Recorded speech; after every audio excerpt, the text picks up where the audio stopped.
Bienvenidos amigos de La Silla Rota a este video podcast ¿Y ahora qué?, en el que como cada semana vamos a tratar de analizar al menos 2 temas de la agenda nacional en 3 rubros. Primero, cómo nos afecta, por qué es importante este tema, cómo nos está afectando en nuestra vida cotidiana y tercero, ¿y ahora qué? Con ustedes en la conversación, como cada semana, tengo el gusto de saludar a Roberto Rock y a Jorge Ramos y su servidora Alejandra Canchola. Bienvenidos. Gracias, Alejandra. Jorge. Gracias, Alejandra. Roberto. Pues, ¿qué les parece si empezamos con nuestro primer tema? Y es el cierre de las precampañas, tanto en Estado de México como en Coahuila. En los 2 casos se dio pues mucho de qué hablar, todavía hay algunas cuestiones que se están discutiendo. ¿Quién quiere empezar? ¿Jorge? ¿Roberto?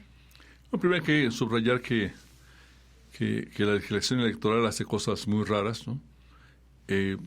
Estaba diseñada para una mayor competencia hacia adentro de los partidos, lo cual no está ocurriendo mucho ya en la época de Morena, de tal suerte que se prevé un periodo que justo estamos terminando de precampañas, donde solamente hay un candidato por partido, y hay un ejercicio un poco raro porque hacen algunas actividades, otras no francamente llaman al voto.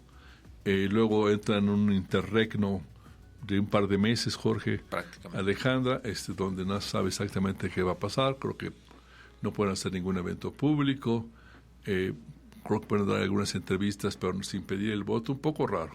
Y después ya en etapa final, rumbo a la elección de junio, pues tendrán algunas actividades adicionales.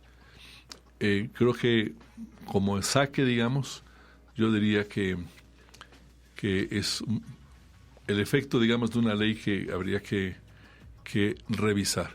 Y eso es importante, digamos, porque ocurre en todo el país. No sabemos qué va a pasar en la elección presidencial que ya se ve a la vuelta.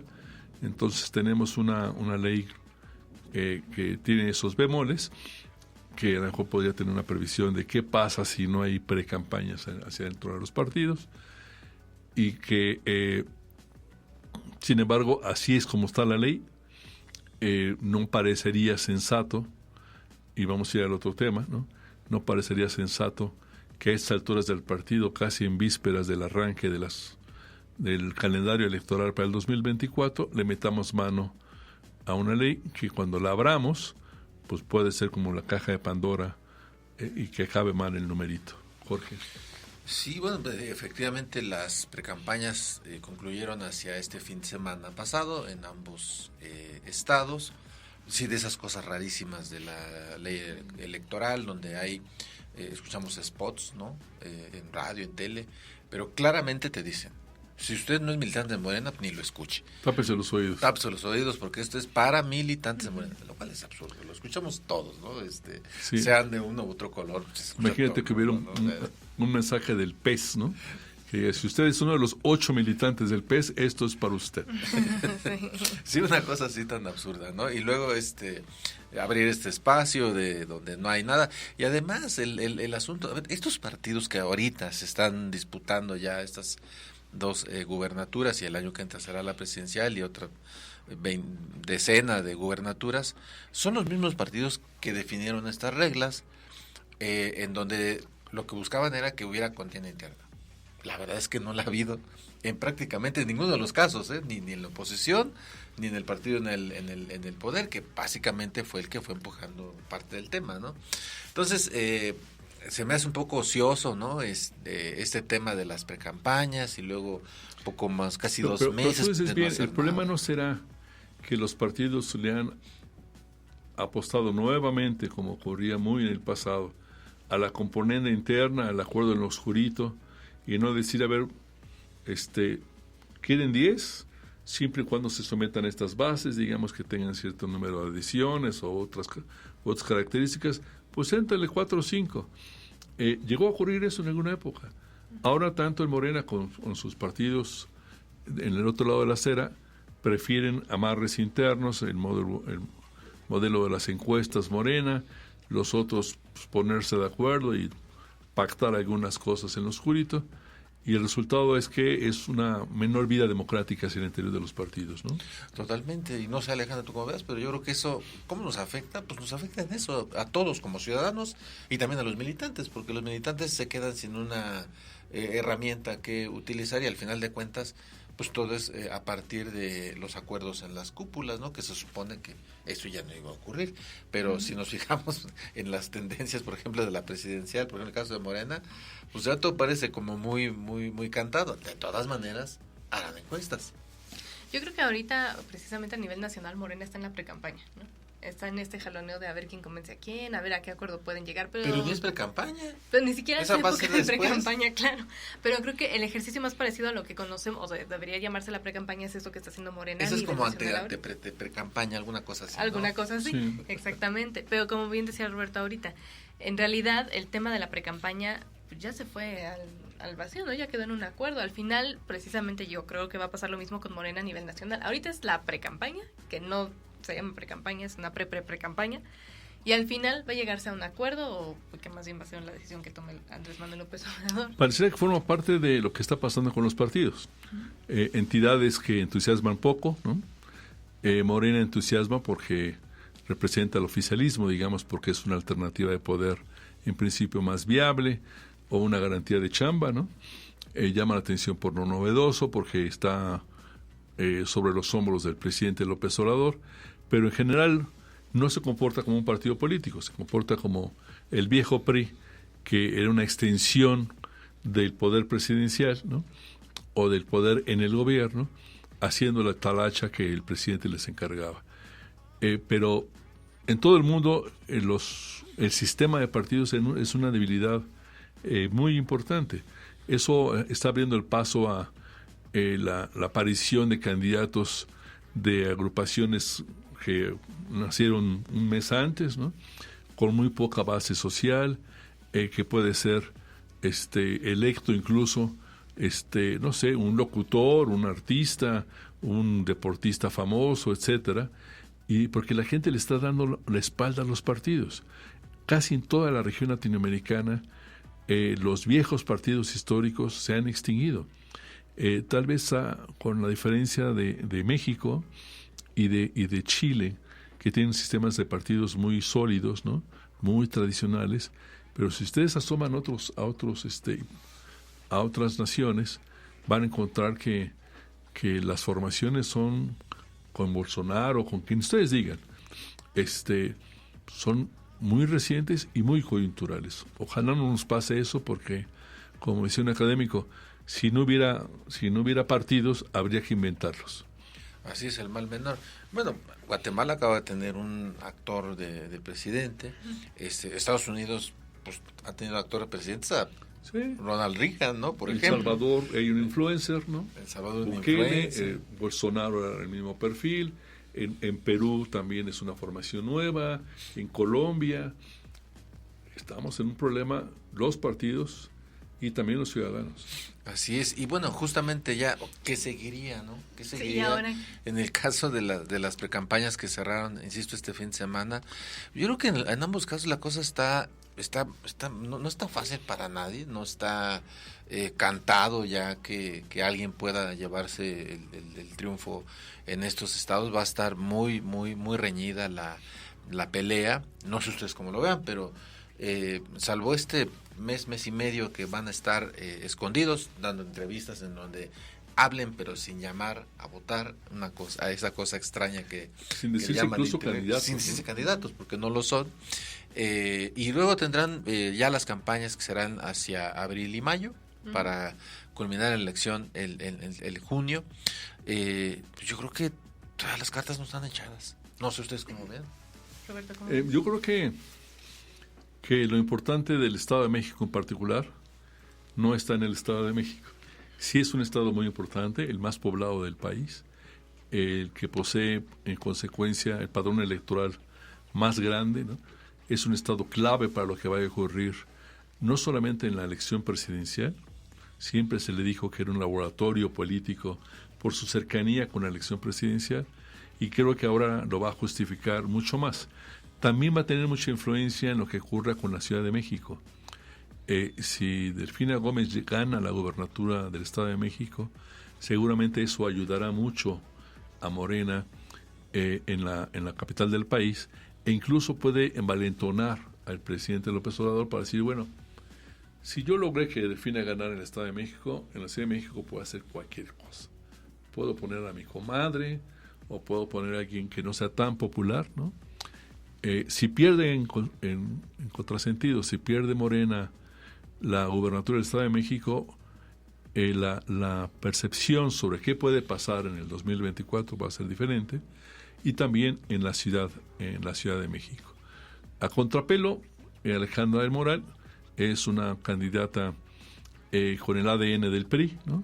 Con padrinos políticos muy a la vista, con el reto para el gobernador Alfredo del Mazo para respaldarla a ultranza, digamos, ¿no? Echando toda la carne al asador, rayando las rayas rojas de la legalidad, o mantenerse un poco retroído, ¿no? Como ha ocurrido en otros estados, y dejar que el personaje crezca o no crezca bajo su responsabilidad.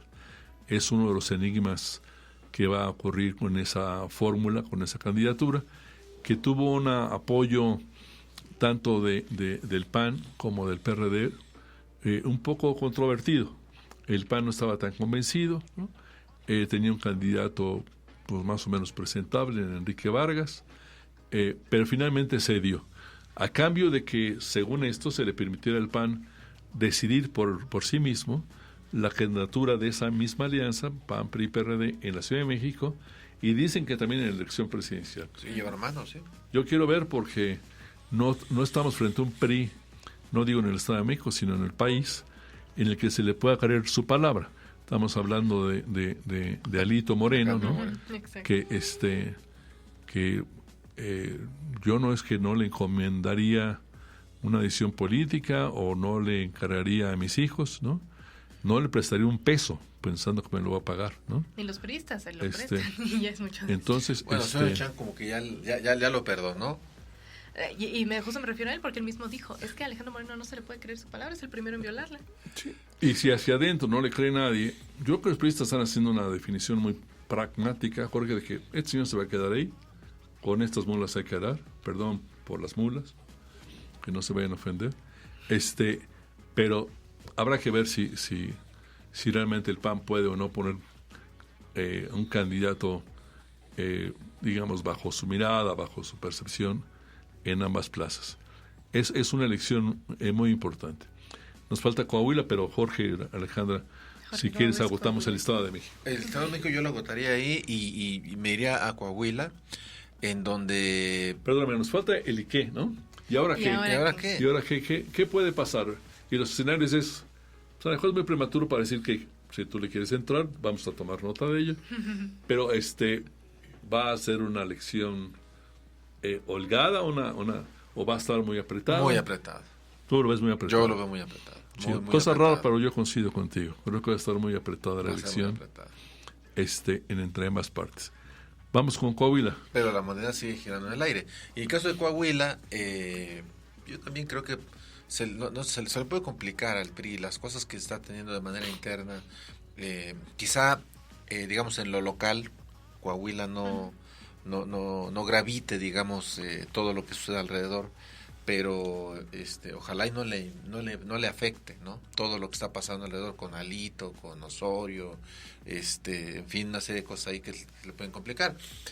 Habría que ver. Y en el caso de Morena, el candidato Armando Guadiana, pues de pronto creo que hasta se quería ir al Super Bowl, ¿no? En lugar de cerrar campaña. Creo que al final se arrepintió.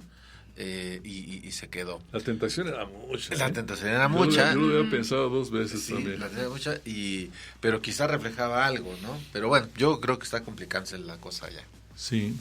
Yo creo que estamos ante el escenario real, posible, de que el único estado donde el PRI tenga no solamente mayoría y el control del gobierno local, sino cierto nivel de hegemonía, ¿no? En alcaldías, en el Congreso local, etcétera, puede ser Coahuila. Creo que en este momento incluso ya lo es. El PRI no domina la mayoría de las alcaldías en el Estado de México, tampoco el Congreso, tiene la gubernatura, pero el PRI en Coahuila es hegemónico. Es como el PAN en Guanajuato. Pero era en Hidalgo también lo era en Hidalgo, y sí, ganó ciertamente. Morena. Pues mira, Yo creo que es relevante y nos afecta, digamos, por la implicación que puede tener para lo que fue el partido dominante durante más de 70 años, ¿no? Y que podría estar desafiado para el control de la gubernatura. O al revés, ¿no? Un partido que queda reducido a un estado relativamente irrelevante en su peso electoral, en su peso político. No digo que Coahuila no sea un estado con peso económico, lo es, ¿no? Es un estado frontera, tiene particularidades importantes, pero difícilmente estaría en el top 10 en el peso de los estados en el país. Si el PRI queda reducido a ese estado, incluso como hegemónico, lo cual en esta oportunidad solamente se juega la gobernatura, pero habría que ver. Yo sí tengo una percepción diferente, Jorge, en cuanto a el peso que puede tener Morena allá. Me da la impresión de que este estado gobernado por el priista Miguel Riquelme ha dado muestras durante el periodo de López Obrador de un control muy importante, un control caciquil, ¿no? Que forma parte de los gobiernos de los Moreira, ¿no? Riquelme es alguien muy cercano a los Moreira, pero es un control que hasta ahorita ha resultado ser eficaz, ¿no? Con mucha polémica, por ejemplo, las broncas entre los dos Moreiras, ¿no? Incluso hubo el asesinato de uno de ellos, del hijo de uno de ellos, ¿no? Estaba muy complicado el asunto ahí, pero yo creo que el PRI en Coahuila sigue siendo el rey. El rey. Así es, pues, ¿y ahora qué? ¿Sí creen que quede el PRI el Coahuila entonces? Sí, tú arrojarías muchas lágrimas por la derrota de este señor Guadiana, ¿no? Pues, creo que lo único presentable son sus sombreros, ¿no? No sé, yo el tema es ese, que en otros estados hemos visto, porque como Hidalgo, sí, cómo se le da la vuelta, ¿no? Entonces, si el PRI no se logra amalgamar bien y no plancha bien todo el lío que tiene allá y en el país, pues no vaya a ser que les den un susto con Guadiana. Sí, en la era López Obrador, los principales, las principales fichas de Morena en el estado fueron derrotadas. Guadiana contendió para la alcaldía, si no me equivoco, de Torreón, y perdió frente al PRI. El señor Salazar, Luis Fernando Salazar, que ya dejó la coordinación de campaña. Contendió para la alcaldía de Saltillo en la misma oportunidad y perdió las dos principales plazas del estado. Y ahora Salazar se baja de coordinador de campaña y dice que el personaje que fue tildado de traidor a la causa, Ricardo Mejía, ¿no? Que se fue por una candidatura de Movimiento Ciudadano, logró colocar, fíjense ustedes qué raro, ¿no?, en posiciones clave de la campaña de Guadiana, su adversario, al que Mejía criticó, escupió sobre las encuestas que le dieron ventaja a Guadiana, pero resulta que operadores de Mejía están en la campaña de Guadiana y eso lleva a Salazar a renunciar a su rol de coordinador. Uno dice, ¿cuál es la mano que está meciendo ahí todo, no? Alguien está mintiendo aquí. Sí, yo creo que lo que hizo Morena con Armando Guadiana en Coahuila fue triste y lamentablemente jugar con él, con Mejía, dices tú. No, con Armando Guadiana. Sí, okay. Sí, yo creo que era evidente. Tú dices que lo están llevando al matadero. Sí, yo creo que sí. Y con toda la ventaja del mundo, porque la apuesta es el Estado de México.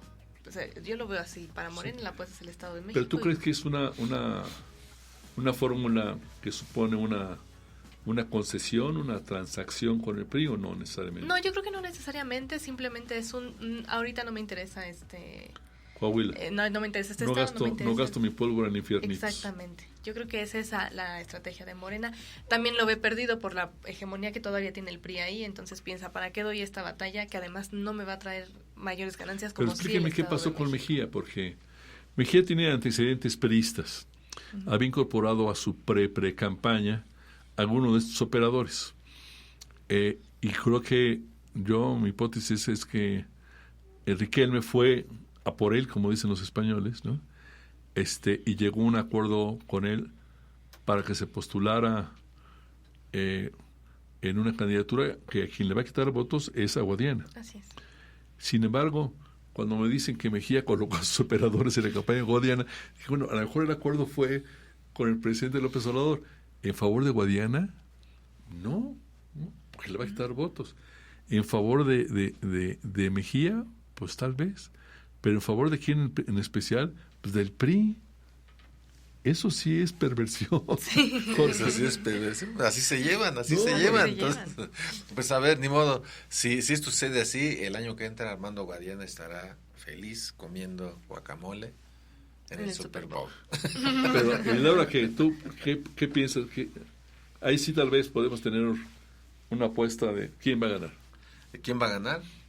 Hay que apuntar que el candidato del PRI es un personaje muy cultivado por el grupo de los Moreira y ahora de Riquelme, un personaje que fue alcalde de la capital, Saltillo, y antes de ser candidato fue, digamos, cuidadosamente preparado como secretario de Desarrollo Social, conocido en todo el estado, un hombre joven, ¿no?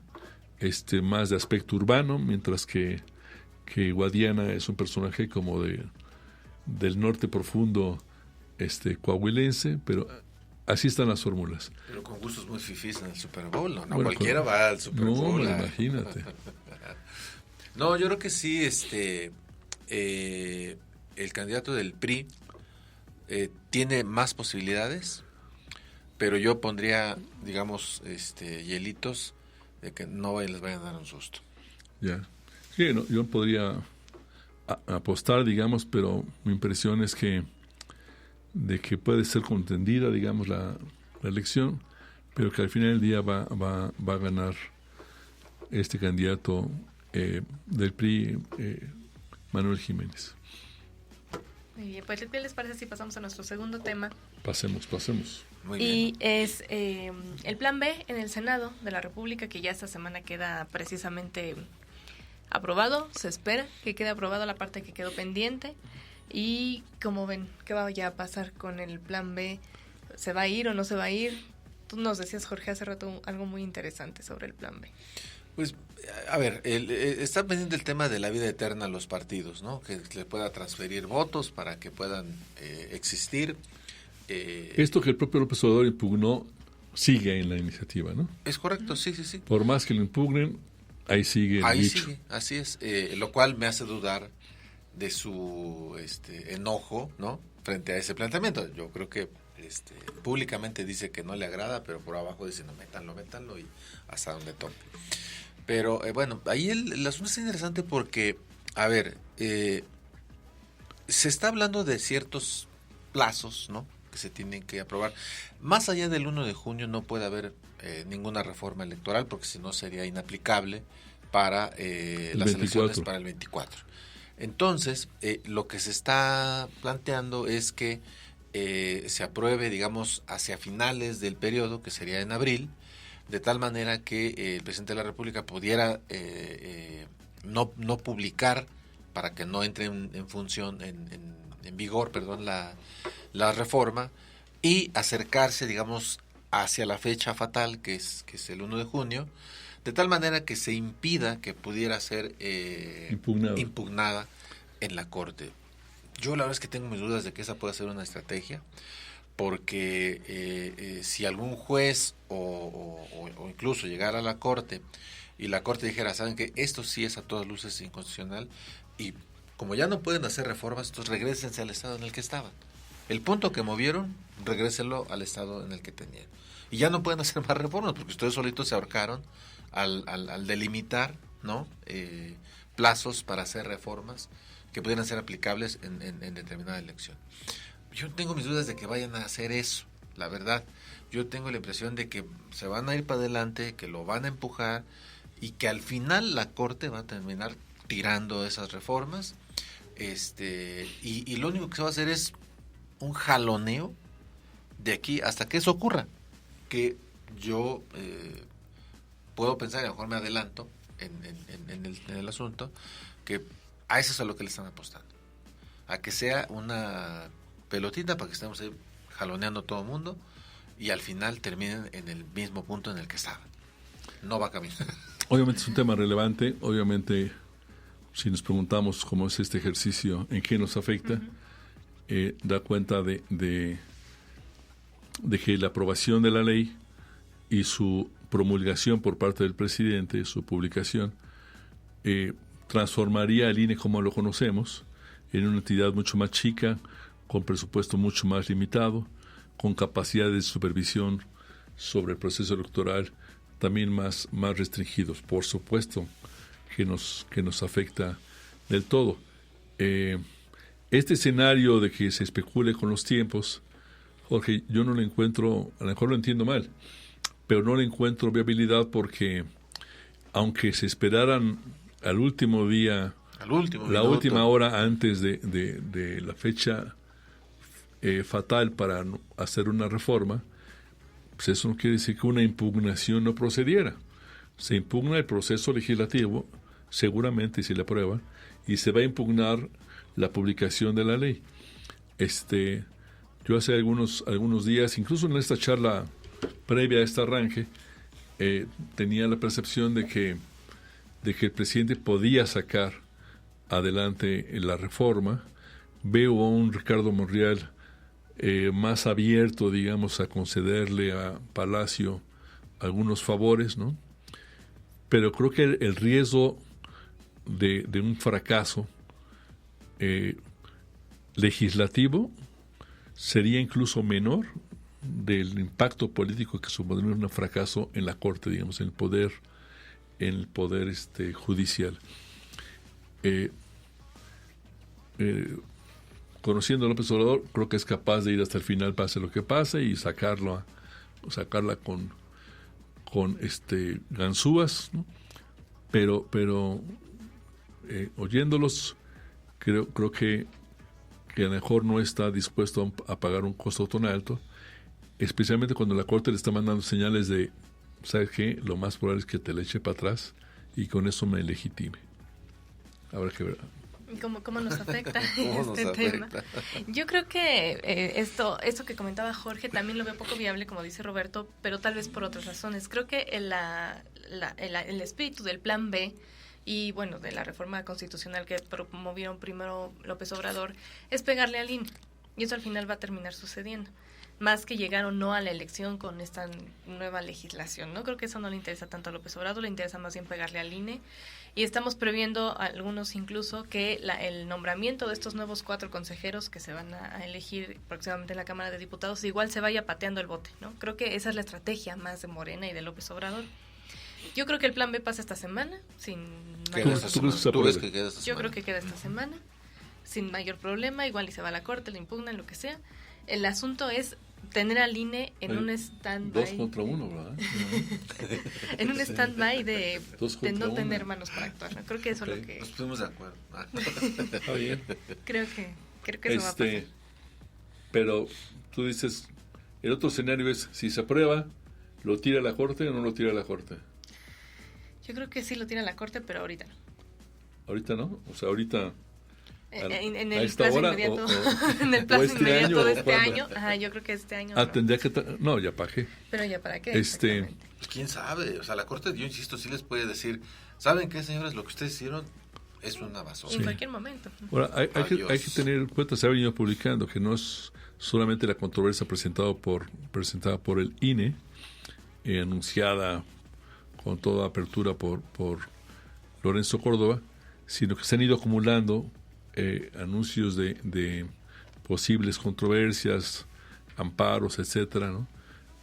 A nosotros nos aseguran aquí en La Silla Rota que podría llegar a haber 600 recursos independientes entre sí, como se ha dicho en México y fuera del país. No sé fuera del país cómo, pero habrá que ver. Yo creo que al final del día, se apruebe o no se apruebe, la reforma no va a pasar. Esta es mi impresión, pero ahí está grabado frente a nuestros amigos de La Silla Rota. Y el tema que tú comentabas hace unos minutos, Alejandra, de una nueva marcha del INE, sí. está encadenado, es junto con pegado, ¿no? Sí, está convocada para el 26 de febrero. en muchas ciudades, no sé, ya perdí la cuenta de cuánto, 20 y tantas igual, ciudades del país, creo que son casi 50 ciudades. Pues la pasada fueron casi 50 ciudades. Sí. Sí. ¿Y cómo estuvo el timing, Jorge?